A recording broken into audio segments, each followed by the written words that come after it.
কেউ আমার পাশে আইলে কিন্তু গুলি করে দিব করে দেব। রাজধানীর পল্লবীতে অবশেষে পতন হল কুখ্যাত মাদক সম্রাজ্ঞী শাহজাদী বেগমের রাজত্বে। দীর্ঘদিন ধরে শাহজাদী ও তার পরিবারের অপরাধমূলক কর্মকাণ্ড নিয়ে দৈনিক সময়ের আওয়াজ পত্রিকায় ধারাবাহিক সংবাদ প্রকাশের পর নড়েচড়ে বসে প্রশাসন।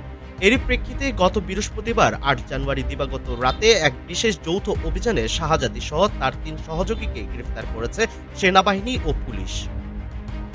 দৈনিক সময়ের আওয়াজে শাহজাদী ও তার পুরো পরিবারের মাদক ব্যবসা ও অবৈধ অস্ত্রের প্রভাব নিয়ে প্রতিবেদনগুলো প্রকাশিত হওয়ার পরই বেরিয়ে আসে তাদের আসল চেহারা।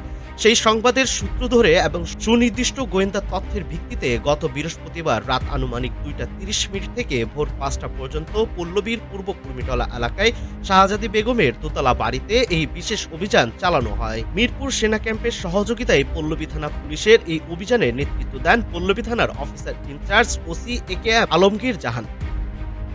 অভিযানে শাহজাদীর বাড়ি থেকে একটি বিদেশি পিস্তল, 2 রাউন্ড গুলি, 460 গ্রাম হেরোইন এবং 580 গ্রাম গাঁজা উদ্ধার করা হয়।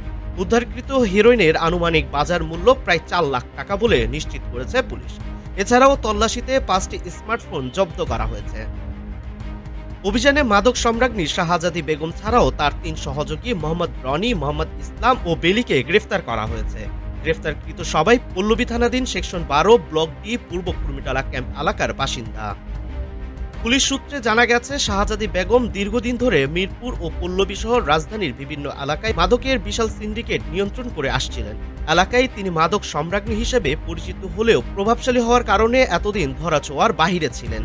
তবে দৈনিক সময়ের আওয়াজ পত্রিকায় তার ও তার পরিবারের অপরাধের ফিরিস্তি তুলে ধরে ধারাবাহিক সংবাদ প্রকাশের পর আইনশৃঙ্খলা বাহিনীর নজরদারি বৃদ্ধি পায় এবং এই সফল অভিযান পরিচালিত হয়।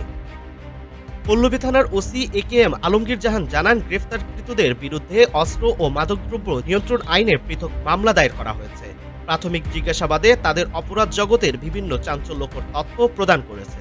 শুক্রবার সকালে তাদের সংশ্লিষ্ট মামলায় গ্রেফতার দেখিয়ে আদালতে পাঠানো হয়েছে। বাংলাদেশ সেনাবাহিনী ও পুলিশ জানিয়েছে, দেশের আইনশৃঙ্খলা পরিস্থিতি স্বাভাবিক রাখতে এবং মাদক ও সন্ত্রাস দমনে এ ধরনের যৌথ অভিযান ভবিষ্যতেও অব্যাহত থাকবে।